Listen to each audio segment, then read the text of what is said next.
Wkrótce Bojek dotarł do magazynu S. Pokazał Zastałkowi kawałki nowego sera, ale Zastałek był wdzięczny przyjacielowi za ten gest, lecz powiedział: wydaje mi się, że ten nowy ser nie będzie mi smakował. To nie jest to, do czego przywykłem. Chcę mój własny ser z powrotem i nie ruszę się stąd, dopóki go nie dostanę. Bojek pokręcił głową z niezadowoleniem i wyszedł z magazynu. Znowu ruszył korytarzami labiryntu. Brakowało mu przyjaciela, ale poszukiwania sprawiały mu wielką przyjemność. Uświadomił sobie, że nie chodzi mu o to, aby znaleźć nowy ser, lecz aby go poszukiwać. Był szczęśliwy, bo pokonał swój strach i podobało mu się to, co robi. Bojek nie czuł się już tak słaby, jak wtedy, gdy siedział w pustym magazynie S. Świadomość, że nie poddaje się obawom i że wybrał nowy kierunek, była jego pożywką i dodawała mu sił. Czuł, że znalezienie tego, czego szuka, jest tylko kwestią czasu. Zdawało mu się, że ma już to, czego potrzebuje. Uśmiechnął się, gdyż zrozumiał, że bezpieczniej jest błądzić w labiryncie, niż pozostawać w bezsensownej sytuacji. Bojek uświadomił sobie ponownie, że to, czego się boimy, nigdy nie jest tak straszne, jak nasze wyobrażenia na ten temat. Lęk, który wyolbrzymiasz w twojej głowie, jest gorszy od rzeczywistego. Bojek tak bardzo się bał, że nie znajdzie nowego sera, że nawet nie chciał rozpocząć poszukiwań. Gdy jednak do nich przystąpił, znajdował w korytarzach labiryntu wystarczająco dużo sera, aby podążać dalej. Teraz szukał większych jego zapasów. Wyobrażanie sobie przyszłości stało się ekscytujące. Nad jego dawnym sposobem myślenia ciążyły chmury obaw i lęków. Myślał, że zabraknie mu sera lub że nie wystarczy go na długo. Częściej zastanawiał się, co może się nie powieść, niż co może się udać. Ale to się zmieniło, gdy opuścił magazyn S. Przyzwyczaił się wierzyć, że ser nigdy się nie skończy i że każda zmiana jest zła. Teraz wiedział, że zmiany zachodzą ciągle, niezależnie od tego, czy ich oczekujesz, czy nie.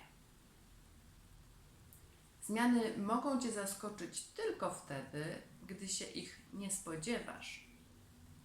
Gdy uświadomił sobie, jakie zmiany zaszły w jego sposobie myślenia, zatrzymał się i napisał na ścianie: stare przekonania nie doprowadzą cię do nowego sera.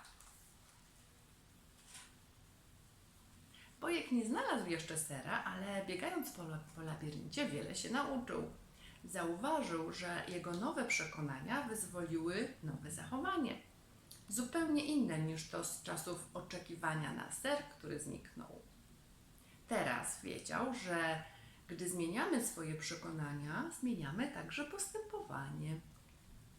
Możesz wierzyć, że zmiana ci zaszkodzi i wtedy jej nie chcesz, ale jeśli uwierzysz, że nowy ser da ci szczęście, zacznij go poszukiwać. Wszystko zależy od tego, jakie przekonanie sobie wpoisz.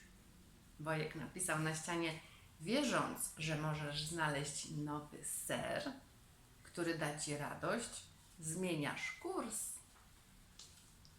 Bojek wiedział, że swoją obecną dobrą formę zawdzięcza temu, iż zdecydował się na zmianę i opuścił magazyn S. Poczuł się silniejszy na ciele i duchu, a zarazem lepiej przygotowany do niespodzianek związanych z poszukiwaniem nowego sera. W rzeczywistości zapewne już by go znalazł, gdyby nie stracił tyle czasu, nie mogąc się pogodzić z tym, że zmiany są nieuniknione. Popuścił wodze wyobraźni i ujrzał siebie samego, jak znajduje nowy ser i delektuje się nim. Odważył się spenetrować zupełnie nieznane zakamarki labiryntu i natrafiał tu i ówdzie na małe okruchy sera. Pozbył się strachu przed nowością i nabrał zaufania do siebie.